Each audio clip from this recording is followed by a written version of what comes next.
God damn it. Chapter 395. God damn it. I knew this was happening, man. So that's why I said, like, with kids, you want them to learn, but sometimes you have to put a cap on what they can learn, because shit like this happens. She's thinking, oh, she doesn't remember me. I can prove I'm her daughter. I'll just tell her that I became a fucking archaeologist. You knew it was gonna happen, but god damn, I know. Oh man, I hate this happen, man.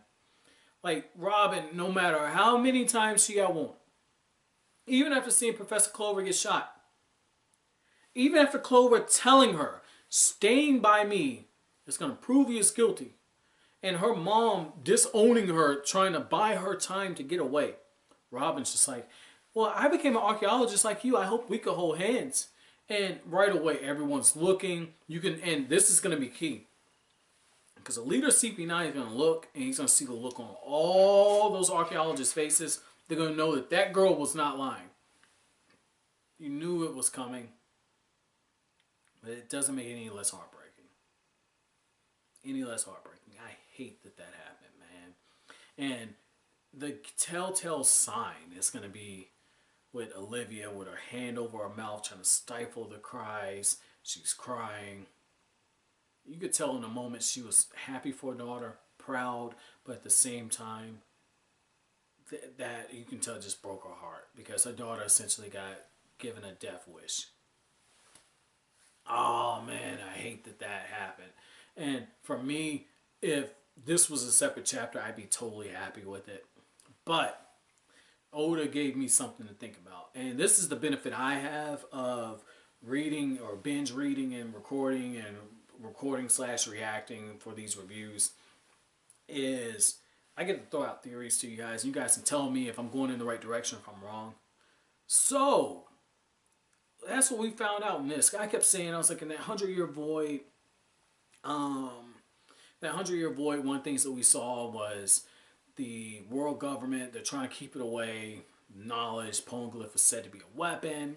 And when Clover's given his thesis, and he's like, yeah, there used to be another kingdom, an immense kingdom, and it's pretty easy to connect the dots.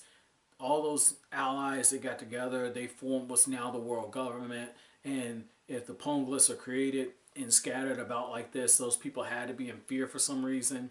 There has to be a reason for existence. Spoken like a true scholar. You always look at the why. You know, on the undergraduate level, at the high school undergraduate level, you're always just regurgitating whatever the professors say. When you get to graduate school, one of the things that you get is you're taught to look at why, come up with your own theories, be able to prove them. And so you hear the real scholar in him coming out, where he's saying, yeah, it just seems odd that these Poneglyphs are scattered around. Why were they needed to be written? Why were they indestructible? Why? And that's when the elders look at this and they say, they've learned too much, kill them. And this is where I have my theory slash question. Is Oda planting the seeds for a rebellion against the world government? Could we see a civil war? Okay? The reason I'm asking this is, if you look at all of this, right, the people are going to want to know what happened during the 100-year period. And then when they find out that the world government has been keeping information from them, and that there's information that will probably make the government look bad, curiosity comes. It's human nature. That's why in the Bible and other religious beliefs and stuff, there's always that one moment where the temptation of knowledge ends up being the down spiral of men. And so I'm really wondering, is Oda setting the stage for a civil war? And if that's the case, because this is One Piece, Luffy's going to be in the middle of it. And if he manages to save Nico Robin, which I think he is, because we're getting the flashbacks. Again, Joseph Campbell's hero's journey, and then the reverse of that with the heroes ascending to hell.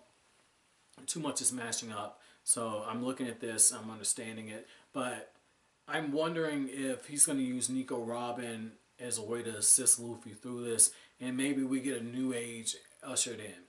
That would be pretty interesting, and I can understand if that happened.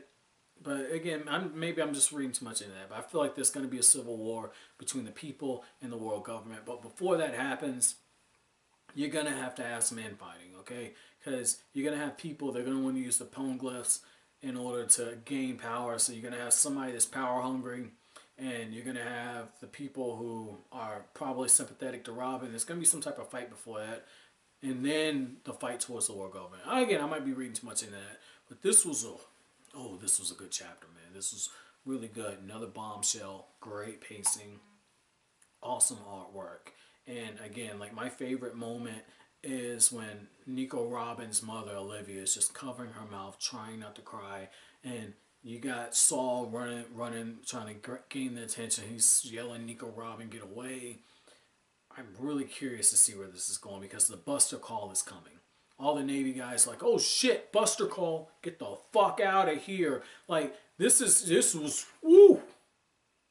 Oda's like the pacing, it's kind of running through it really quickly, but I enjoy it, okay? Like, if this is Mikishimoto, it'd have been a flashback within a fucking flashback, leading to another fucking flashback. So I appreciate this pacing. There's a few things in this I wish would have been fleshed out a little more, but, I mean, you take it for what it is at this point, because I feel like Oda doesn't want to take too much time away from what's actually happening with Luffy and the others. I think that we might get more information on this later on, so if that's the case, I can live with that. But overall, pretty good review. Well, not review. I hope you guys think it's a good review. Overall, pretty good chapter, guys. If you like anything I had to say, don't forget the like button. Don't forget to comment, rate, subscribe, share. Thank you so much for watching Kryptonian Saying, guys. Have an awesome day.